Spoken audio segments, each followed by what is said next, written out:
Bienvenue dans cette nouvelle vidéo intitulée Étude de cas quand le récit FJ devient une prison mentale. Alors dans cette vidéo, on va décortiquer pas à pas un commentaire qui est arrivé donc sur un article, celui donc des 4 groupes de flammes jumelles, et on va regarder en détail ce que ça vient montrer. Alors le but, c'est pas du tout de juger ou de ridiculiser la personne, ça n'a rien à voir, parce que déjà, moi ce qui m'intéresse, c'est le commentaire en lui-même, mais ce qui est intéressant, c'est la chose suivante. Le récit FJ, c'est pas un récit qui a été construit ou bâti par des observateurs extérieurs au phénomène, comme le feraient par exemple des scientifiques qui étudient une fourmilière et puis en essayant d'interagir le moins possible avec la fourmilière, vont ensuite créer un documentaire qui dit voici comment une fourmilière fonctionne, est organisée, etc.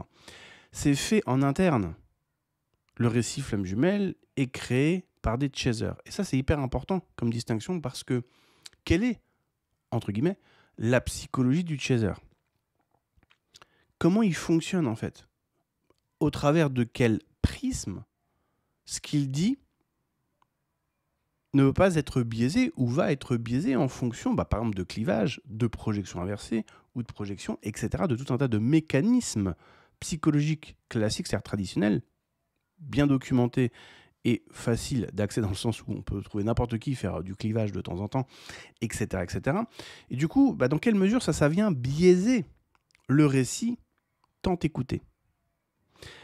Par exemple, quand on voit ce commentaire là qu'on va voir dans cette vidéo, qui est donc concernant le sujet donc flamme jumelle, on va se rendre compte que l'armature est très similaire à ce que j'ai fait dans la vidéo concernant la conversation entre Paul et Marie sur Tinder. Donc là, c'est dans une autre thématique, c'est le dating. Mais on va se rendre compte qu'en termes de mécanique psychologique, c'est pour ça que je la fais l'une à la suite de l'autre, parce qu'on va retrouver, alors ça va pas être exactement pareil, mais on va retrouver pas mal de points similaires. Et donc, ce faisant, on retrouve des mécanismes psychologiques traditionnels ou classiques chez l'être humain tout simplement. Eh bien, on va se rendre compte que le récit flamme jumelle, il est très fortement influencé, biaisé par ce genre de choses-là. Ce qui veut dire que le résultat final qu'on appelle le récit flamme jumelle, à quel point il est proche de la réalité ou complètement à côté de la plaque.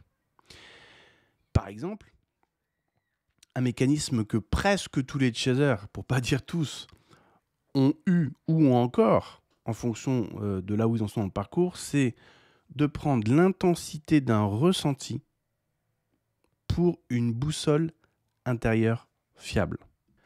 Et ça, par exemple, c'est le point de départ de tout le récit FJ, de tout ce que va penser le chaser, qu'il ait inventé le récit FJ ou qu'il se raccroche ensuite parce qu'il va sur Google et donc va lire le récit FJ. Bref, tout part de là, en fait. C'est-à-dire, je vais m'identifier à la pensée et au ressenti. Je le prends pour une boussole fiable. En fait, je suis sous contrôle et sous emprise d'une mécanique automatique de l'ego mental. C'est que s'explique Eckhart Tolle dans le pouvoir du moment présent, où il dit le problème de l'être humain, c'est qu'il s'identifie à la pensée et à l'émotion, et c'est ce qu'enseignent les bouddhistes depuis plus de 3000 ans. Se détacher du contrôle et de l'emprise que le mental ego a sur nous. Je viens de faire une paraphrase de Bouddha. Et donc, ça veut dire quoi ça? Ça veut dire que si je suis complètement sous emprise et sous contrôle d'un sentiment d'évidence, parce que j'ai envie d'être sous contrôle de ce sentiment, parce qu'il vient, j'ai envie de le prendre pour vrai, donc du coup, je vais à fond dans cette direction, ça veut dire que toute la suite qu'il y a derrière, elle est forcément biaisée. Et comment on sait que c'est vrai? Parce qu'il y a une différence abyssale entre la croyance ou conviction intérieure qui dit quelque chose et la réalité des faits extérieurs. Et c'est là qu'il va y avoir un choix à faire, d'où l'image que j'ai mis sur la vidéo YouTube, c'est que du coup, on est face entre deux chemins. Continuer de m'attacher à ce que me dit mon ressenti intérieur, c'est-à-dire en fait mon système de croyance, et donc plus c'est fort, plus j'ai envie de croire que c'est vrai, et de l'autre côté, la réalité terrain, qui elle montre le résultat final d'une dynamique relationnelle. Et c'est là que ça devient un peu pernicieux, un peu dangereux, parce qu'on a un choix un peu à la droite comme à gauche. Et ce choix, il va dépendre de ce qu'on a vraiment envie de faire, c'est-à-dire ce qu'on a envie d'être dans la vérité de soi-même, et donc de plonger dans l'intériorité et d'aller regarder les différents schémas de pensée qu'on a. Et là, on va se rendre compte de plein de trucs, comme par exemple, pourquoi j'ai envie de m'attacher à un ressenti extrêmement puissant? Tiens, d'ailleurs, ce ressenti extrêmement puissant d'évidence, là, il sort d'où le truc, en fait? À quel moment il C'est pointé en moi comme ça. Et pourquoi dès que j'ai envie de croire que ça veut rien dire, du coup je me sens mal, c'est bizarre ça. Et dès qu'on commence à explorer ces questions-là, en fait on commence à se dénouer de nos propres nœuds intérieurs. Et si on pousse un petit peu la chansonnette jusqu'au bout, et qu'on commence à jouer le jeu en utilisant des techniques qui nous permettent de se détacher du contrôle et de l'emprise de ce sentiment d'évidence. Quand je dis emprise, c'est pas forcément à des fins malveillantes, ça veut dire il y a un énorme truc en nous qui nous submerge, qu'il soit positif ou négatif. On est sous emprise. Sinon, on laisse la chose couler, ce qui s'appelle le lâcher prise. Sous emprise, lâcher prise. Donc quand il y a un ressenti positif extrêmement fort ou un ressenti négatif extrêmement fort qui vient en nous, il nous submerge. Mais s'il nous submerge, c'est parce qu'il y a une partie de nous qui soit combat, soit s'y accroche. Et le problème, c'est que justement, quand on est submergé par un ressenti positif ou négatif, et qu'on ne plonge pas dans notre intériorité, parce que ça nous braque sur l'extérieur, eh bien on ne voit pas les parties de nous qui soit combattent, soit s'y accrochent. Ça, on commence à le voir que quand on fait un travail de libération émotionnelle, mais pour faire ce travail de libération émotionnelle, eh bien il faut être à une étape où on se dit, et pourquoi pas, il n'y aurait pas un autre chemin ?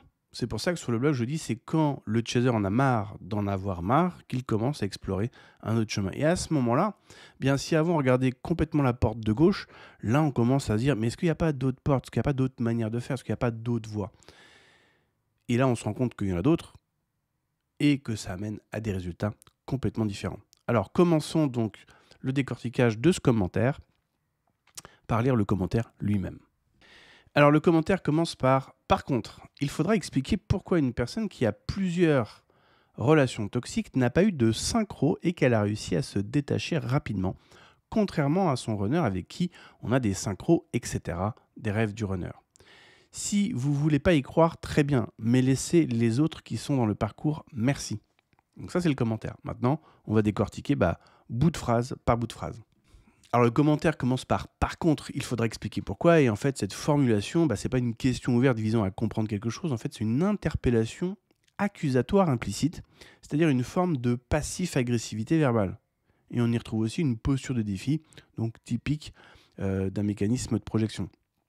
Et en fait, l'interlocuteur exprime un malaise ou une confusion interne, mais le transfère directement à l'extérieur sous forme d'exigence envers autrui, puisqu'il faudra qu'il explique pourquoi XY.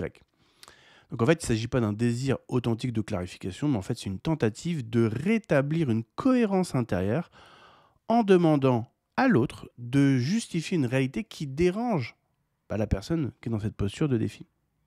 Donc en gros, on pourrait dire que grosso modo, ce qui se passe, c'est la chose suivante. C'est je suis face à quelque chose qui contredit ma croyance intérieure et c'est à toi de prouver que ce que tu dis est vrai et ou que j'ai tort.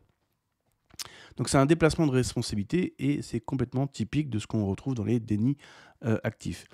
Et du coup, au lieu d'examiner les éléments fournis, parce que la personne a quand même répondu à un commentaire qui fait 3 km de long, avec du contenu, du détail et de l'argumentation, ça demanderait forcément à la personne de remettre en question sa position. Au lieu de faire ça, elle va directement attaquer la légitimité de celui qui l'énonce. Par ailleurs, ce qu'on peut remarquer aussi, ça c'est subtil mais il faut le voir, la personne ne s'adresse pas directement à l'auteur, c'est-à-dire moi, de l'article, mais parle de l'auteur, c'est-à-dire de moi, à la troisième personne. Il faudra qu'il explique. Et ça révèle une stratégie d'évitement relationnel. C'est-à-dire que la personne, elle vient quand même sur mon blog pour lire mon article, pour commenter mon article, mais elle ne me parle pas directement à moi. Et donc, ce faisant, la personne choisit d'ignorer ou de parler comme si l'auteur, en l'occurrence moi, était absent. Et en fait, c'est une forme subtile d'invalidation passive de la personne. En fait, c'est une forme classique de communication défensive. Et en fait, ce type de formulation, il traduit tout simplement un besoin légitime de reconnaissance ou de validation. C'est simplement que le discours, pour elle, invalide ou non reconnaît qui elle est parce qu'elle croit autre chose. Mais ce besoin, il est exprimé sur le mode du reproche et donc va générer de la tension. En fait, ce qui manque ici, c'est pas de la conviction, c'est la conscience des émotions et des besoins qui se cachent derrière tout ça.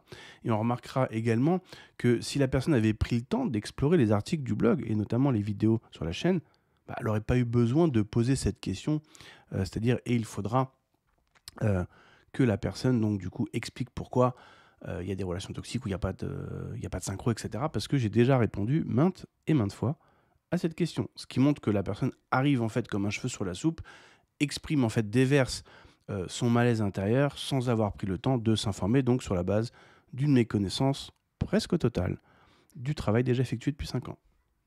Ce qui donc malheureusement affaiblit la portée du commentaire, et puis ça vient révéler encore une fois ce que je vois tout le temps dans le parcours flammable, c'est-à-dire on est convaincu de trucs, mais on s'est arrangé pour se fermer la porte à tout le reste d'informations qui pourraient permettre de mieux comprendre ce phénomène. Donc suite de la phrase, une personne qui a plusieurs relations toxiques n'a pas eu de synchro. Donc en fait, si on prend la phrase du début à la fin, ça veut dire par contre, il faudra qu'il explique pourquoi. Donc ça on a déjà expliqué. Une personne qui a plusieurs relations toxiques n'a pas eu de synchro. Ici, ce que la personne elle fait, c'est qu'elle s'appuie sur un exemple isolé pour remettre en question l'ensemble d'une analyse structurée. Ce type d'argument, en fait, il repose sur un biais de généralisation, c'est-à-dire qu'on utilise un exemple personnel pour tenter d'invalider une réalité plus large sans en examiner ni la diversité, ni la complexité. Et en fait, ce biais cognitif, il est connu aussi sous le nom de l'anecdote fait loi. Mais une expérience singulière n'est pas une preuve universelle. Et le truc, c'est que on retrouve justement, quand on étudie, comme moi, les chasers depuis 5 ans, on a forcément des centaines et des centaines et des centaines de cas, des hommes, des femmes, de différents horizons. Et on se rend compte que combien de chasers relatent avoir eu des relations toxiques auparavant, avec des phénomènes énergétiques similaires, alors évidemment à différents degrés, etc., tant en quantité qu'en intensité, avant d'avoir rencontré leur dite, entre guillemets, flamme jumelle. Et d'ailleurs, dans le parcours flamme jumelle, c'est raconté, puisque elles ont un nom, celles-ci. Ça s'appelle des fausses flammes jumelles. C'est-à-dire c'est exactement pareil que les vraies, mais c'est des fausses. Et en fait, ce type de vécu n'a rien d'exclusif à la flamme jumelle, puisque notamment aux États-Unis et au Canada, dans les spécialistes de relations narcissiques victimes, ils vont utiliser d'autres termes pour décrire les mêmes genres de phénomènes. Donc par exemple, eux, ils appellent ça le narcissique énergétique trauma bond. En français, la traduction, c'est le lien traumatique énergétique avec une personnalité narcissique. Chez les flammes jumelles, on appelle ça le lien flamme jumelle. Mais le fonctionnement émotionnel sous-jacent est le même. Une activation très intense du système nerveux face à une figure d'attachement ambivalente ou évitante ou dysfonctionnelle. Et ce que certains appellent la télépathie 5D ou vase communicant, eux, ils appellent ça le psychic virus, donc le virus psychique. En gros, une charge mentale intrusive, qu'elle soit positive ou négative, liée à un lien traumatique non résolu. Autrement dit, les mots changent, mais pas le vécu subjectif. Du coup, on peut parler de vibration, d'énergie ou de neurologie. En fait, ce qu'on désigne, c'est la même activation émotionnelle, souvent couplée à des mécanismes de dissociation, d'obsession ou d'hypervigilance. Et en fait, qu'est-ce que va montrer la réalité terrain ? Elle va montrer que parfois, on a des relations toxiques sans phénomène énergétique. Et parfois, on va avoir des relations toxiques avec des phénomènes énergétiques. Donc, ce n'est pas le label spirituel qui va changer ça, mais le degré de résonance entre les blessures affectives des deux personnes. C'est-à-dire, combien de blessures sont activées et si c'est réciproque. Et là, effectivement, quand c'est le cas, ça donne une interaction hors norme, ce qu'on peut appeler flamme jumelle. Mais tout ça, je l'ai expliqué dans d'autres vidéos, donc on ne va pas y revenir non plus 50 fois. Mais ce qui est intéressant aussi dans le commentaire, c'est que la personne, elle semble affirmer une objection sans même avoir vérifié ça. Le fait que ça a déjà été traité, en fait. Et ça, c'est intéressant parce que c'est une posture de certitude émotionnelle, non de recherche. Et cette absence de démarche réflexive suggère une autre dynamique. Qu'en fait, la personne est en protection de sa croyance plutôt que de l'explorer. Pourtant, encore une fois, qui cherche, trouve. Et ce mécanisme de protéger sa croyance plutôt que de l'explorer, là on le voit au travers d'un commentaire d'une personne, mais finalement on retrouve cet effet dans la sphère flamme jumelle, c'est-à-dire un effet de masse. Par exemple, c'est quelque chose qui m'a moi choqué dès que je suis arrivé, comme tout le monde, on a regardé des vidéos, etc., à rentrer dans la sphère flamme jumelle. Je me suis dit, mais c'est fou parce que le pouvoir du moment présent d'Edgar Tolle ou le cours en miracle ne sont pas nommés en fait, on n'en parle pas. Pourtant, c'est quand même 2 bouquins où le but ultime de ces bouquins, c'est de t'aider à te détacher du contrôle et de l'emprise que les pensées de l'ego mental ont sur toi. C'est-à-dire la même chose que ce que proposent d'ailleurs les bouddhistes avec leur méditation. Et c'est pour ça que je disais en début de vidéo, quand on commence à regarder les traits communs qu'on retrouve chez les chasers, ou l'armature psychique, on va dire ça comme ça, des chasers en général, on retrouve cette idée de protéger sa croyance plutôt que de l'explorer. En fait, c'est un peu comme Gollum avec son Bon, ok, je suis d'accord, l'image, elle est pas top, mais c'est un peu comme Gollum et son anneau, quoi. C'est mon précieux, quoi. Tu vois, c'est ma croyance, quoi. Et donc, ça crée quoi comme conséquence? Ben, ça crée que du coup, des bouquins comme Le pouvoir du moment présent, Le cours miracle, l'EFT ou la TFT, c'est pas des outils qui vont être partagés dans la Bible Flamme Jumelle. Et c'est normal parce que déjà pour les partager, il faudrait les connaître. Et pour les connaître, faudrait en amont avoir eu l'envie d'explorer d'autres chemins, de dire il n'y a pas que cet anneau, il y en a peut-être d'autres, ou il y a peut-être autre chose que des anneaux. Je vais aller vérifier. Gollum, il y a un seul truc qui l'intéresse, son anneau. Le reste, ça l'intéresse pas. Le Chaser Flamme Jumelle, bon, j'avoue, l'image n'est pas très sexy, mais ça reflète un peu ça. Alors évidemment, à différents degrés, il y en a qui le sont légèrement, il y en a qui le sont beaucoup, et il y en a qui le sont plus. Tout simplement. Alors maintenant, on va passer à l'autre partie de la phrase, donc je vais reprendre toute la phrase du début. Par contre, il faudra qu'il explique pourquoi une personne qui a plusieurs relations toxiques n'a pas eu de synchro, et donc c'est ça qu'on va traiter maintenant, et qu'elle a réussi à se détacher rapidement, contrairement à son runner avec qui on a des synchros, etc., des rêves, et ainsi de suite. Alors ce que cette phrase elle oublie, c'est que c'est pas uniquement la relation qui crée la blessure, mais plutôt là où les zones d'attachement interne qu'elle vient activer. Autrement dit, c'est pas la personne en face qui détermine l'intensité de la blessure, ou pas que, mais surtout les endroits en nous que la relation va venir toucher, activer, réveiller. Et malheureusement, ce bout de phrase, il reflète aussi quelque chose que je constate très régulièrement dans le parcours Flamme Jumelle, c'est-à-dire qu'en fait, il y a une forme de méconnaissance fréquente des dynamiques d'attachement et des relations traumatiques. C'est-à-dire que là, la personne, quand elle dit ça, ça vient avouer sans avouer qu'elle ne connaît pas la réalité terrain des relations toxiques, en fait. Pourquoi? Parce que toutes les relations toxiques ne se valent pas. Il y a des relations toxiques qui activent peu de schémas internes, du coup ça sera beaucoup plus facile de s'en détacher, et il y a d'autres relations toxiques qui vont activer une multitude de schémas inconscients. Et donc là, ça va déclencher une tempête intérieure extrêmement puissante. Du coup, une relation toxique qui va activer que, par exemple, la peur d'abandon, va être beaucoup plus facile de s'en détacher qu'une autre qui va activer la peur d'abandon, le besoin d'être validé, l'estime de soi conditionnelle, la peur du rejet, la blessure d'humiliation et la blessure d'injustice. Dans ce genre de relation, qui touche justement une multitude de blessures, c'est extrêmement difficile de s'en aller.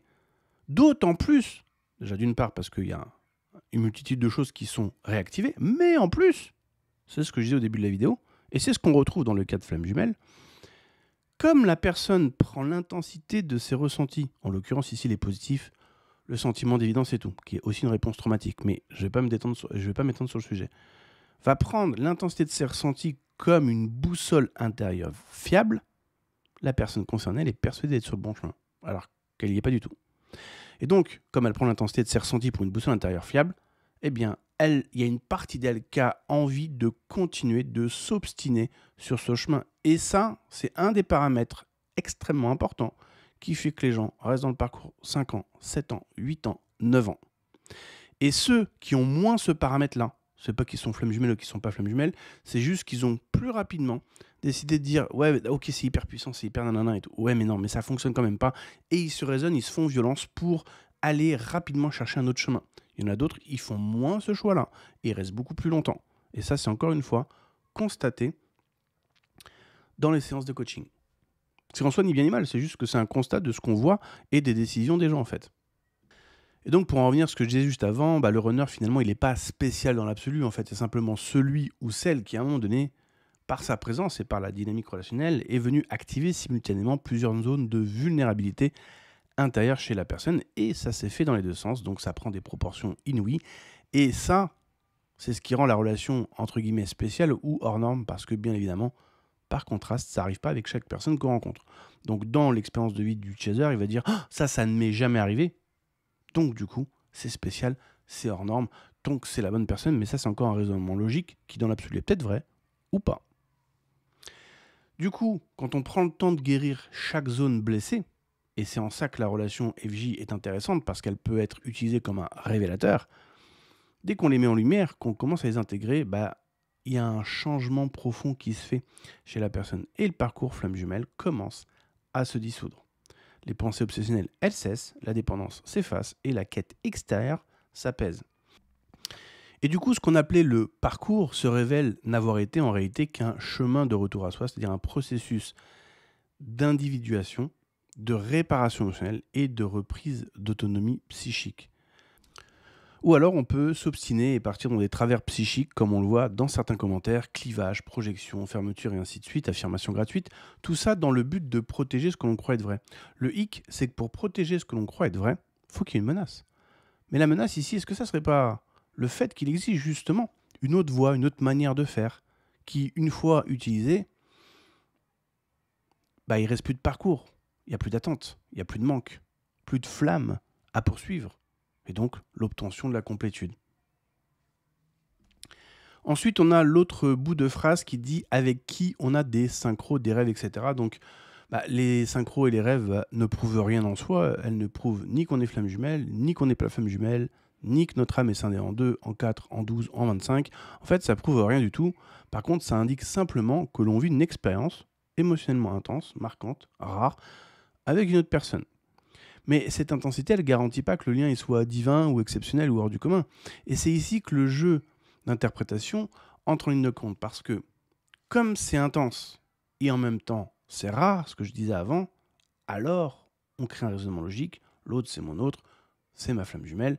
Donc on adhère à un discours qui n'existait pas il y a 15 ans. Mais en fait, ces phénomènes, on les retrouve aussi dans des contextes différents, comme je l'ai dit avant. Donc dans les relations notamment narcissiques-victimes, etc. Donc en fait, ça montre que ce type de vécu, c'est plutôt une charge émotionnelle élevée combinée à des contenus inconscients non digérés.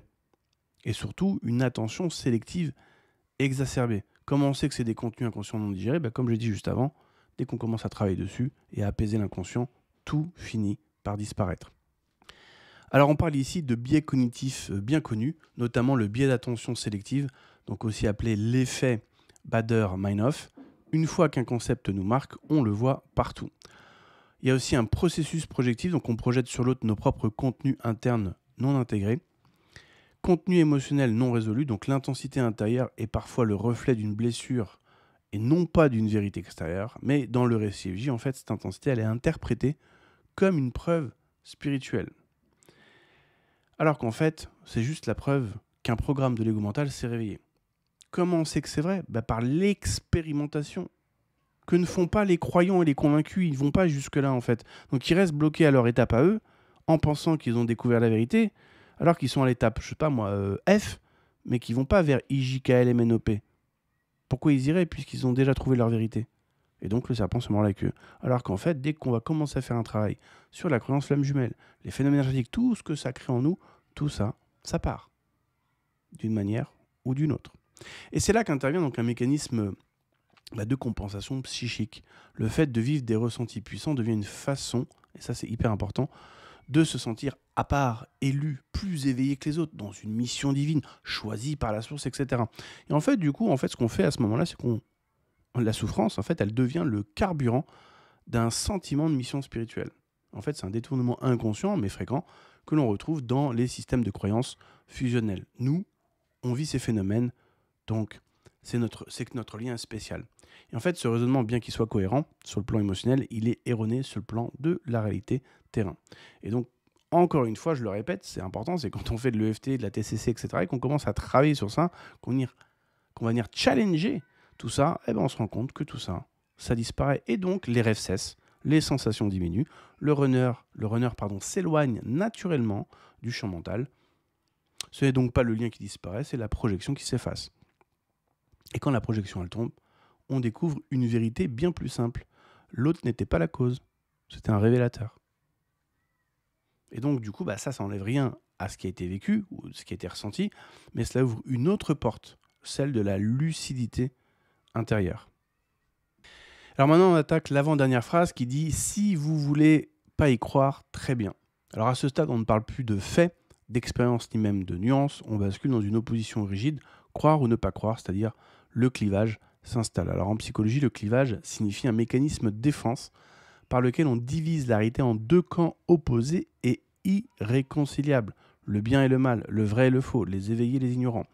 Et ici, c'est la même logique. Nous qui croyons, vous qui n'y croyez pas. Ce type de phrase ne cherche pas à comprendre, à explorer, ni même à dialoguer. En fait, elle ferme le champ de la discussion pour maintenir intact le système de croyance en place. Et si on observe bien la structure du commentaire dans son ensemble, on y retrouve une dynamique fréquente dans ce type d'échange, c'est-à-dire une posture d'attaque-défense, un pseudo-questionnement qui camoufle une certitude, mais très peu, voire aucune donnée factuelle ou exploration réelle. Et ça c'est hyper important. Il y a jamais, il n'y a que des affirmations gratuites, etc. Mais il n'y a jamais de données factuelles, ni même d'exploration réelle. En fait, c'est une posture émotionnelle déguisée en discours rationnel.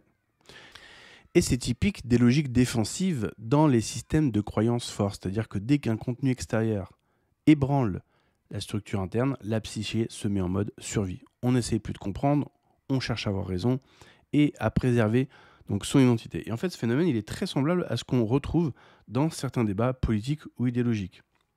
D'ailleurs, on va attaquer l'interlocuteur, on remet en cause son droit à parler, mais on n'apporte aucun élément concret à la discussion. En fait, c'est un combat d'ego, pas d'échange d'idées. Alors maintenant, on va passer donc à la dernière phrase qui dit « Mais laissez les autres qui sont dans le parcours, merci ». Ici, la phrase agit comme une clôture défensive, ce n'est pas une invitation au dialogue, mais une tentative implicite de faire taire une opinion divergente. Elle contient une double charge émotionnelle, c'est-à-dire qu'il y a une injonction indirecte, laissez-nous tranquille, une posture victimaire, on nous empêche de croire, sauf qu'il n'y a personne qui interdit quiconque de croire ce qu'il souhaite, tout comme d'ailleurs, personne n'oblige ces personnes à venir sur mon blog et encore moins à y revenir. Donc ce qui est proposé ici donc dans l'article, en fait c'est des 4 groupes de flammes jumelles, c'est une lecture alternative argumentée fondée sur l'observation donc terrain, adressée à celles et ceux qui cherchent à comprendre ce qui se joue réellement dans ce parcours. Et ce type de réaction est typique en fait des mécanismes d'identification rigide à une croyance en fait. C'est-à-dire que la personne ne fait plus la distinction entre une idée et soi-même. Et donc du coup, toute remise en question de cette idée est vécue comme une attaque personnelle parce que c'est ce qu'on appelle finalement en psychologie la fusion croyance-identité en fait. Il n'y a plus de distinction entre une idée et soi-même. Et la preuve, c'est qu'on dit « je suis flamme jumelle ». Donc je suis quelque chose que je ne peux pas prouver, que personne ne peut prouver, mais je suis cette chose-là. Et à un moment donné, on ne fait plus de distinction en fait. Il y a un manque de discernement clair et évident. Et tout ça qui provient d'où ? À la base de mon choix de m'identifier à ma pensée et à mon émotion. Exactement l'inverse de ce que propose le travail d'éveil spirituel. Maintenant, ça fait partie, des premières étapes de l'éveil spirituel. Tout comme la confusion ou la lumière de l'âme, etc. Dans l'éveil spirituel, il y a plusieurs étapes. Une d'entre elles, c'est justement de s'identifier à cette pensée, puis après, au bout d'un moment, on finit par passer à la suivante, puis après à la suivante, puis après à la suivante. Et le problème avec cette posture de fusion croyance-identité, c'est que ça crée un cercle vicieux, parce que vu qu'on s'identifie, on se mélange à la croyance, on risque de se sentir vite attaqué. Et plus on se sent attaqué, plus on se ferme. Moins on écoute, et plus on renforce l'idée que les autres ne peuvent pas nous comprendre, alors que c'est nous qui, dans cette posture, ne cherchons pas à comprendre les points de vue différents, puisqu'on s'y ferme direct. Et du coup, si un discours ne supporte pas d'être remis en question, c'est plus une voie spirituelle, ça s'appelle un dogme psychologique. Et dans tout dogme, la lucidité est perçue comme une menace. Pourtant, la remise en question n'a jamais tué la vérité, elle ne fait que tuer l'illusion. Et pour conclure donc cette vidéo, on va parler de ce que je disais tout à l'heure, c'est-à-dire les premières étapes de l'éveil spirituel. Une des premières étapes, ça va consister à savoir faire la différence entre d'un côté ce que je ressens, de l'autre ce que je projette, et qu'est-ce qui se passe réellement dans la réalité observable au niveau des faits. Par exemple, si le runner ne revient pas, c'est qu'il te protège de lui-même. Mais est-ce que c'est la vérité ? Ou est-ce que ça serait pas plutôt il ne revient pas parce qu'il ne veut pas revenir ? Et c'est là où ça devient intéressant, parce qu'en fonction d'où en est le chaser dans son parcours, au début, il va adhérer à l'idée de l'autre, il ne revient pas parce qu'il me protège, nanana, etc. Mais au bout d'un moment, avec le temps qui passe, il risque d'envisager une autre voie. S'il ne revient pas, c'est peut-être parce qu'en fait, il veut pas revenir ou il est occupé ailleurs, etc. Et ça, le problème, c'est qu'entre le passage de « j'ai envie d'y croire qu'il ne revient pas parce qu'il me protège de lui-même » et « j'envisage que s'il ne revient pas, c'est peut-être parce qu'il ne veut pas revenir », il peut se passer 3 semaines, comme il peut se passer 3 ans, comme il peut se passer 8 ans. Et ce que je dis là, c'est basé sur ce que me disent des chasers en fonction de leur parcours. Pourquoi ça peut prendre autant de temps ? Tout simplement parce que ça va dépendre de quand le chaser va décider de se questionner sur son intériorité et sur le pourquoi du comment qu'il ressent X ou Y. Et ça, c'est un choix personnel qui peut être pris à tout moment en fait. Et ce qui est hyper intéressant, c'est ça. Tant qu'on confond intensité du ressenti avec la validité d'un lien, on continue de patauger dans une confusion émotionnelle. Et alors, l'éveil spirituel reste un slogan et non un processus de libération réelle. Du coup, si tu en es à cette étape où tu as envie de basculer, de prendre un autre chemin et commencer à lâcher, vider, désactiver le mal-être qui est en toi, je t'invite à aller sur le lien donc en description qui te permettra d'aller sur mon blog dans la section accompagnement pour démarrer un travail de libération donc des charges de l'inconscient qui permettent derrière de récupérer un mieux-être. Je te souhaite une belle journée.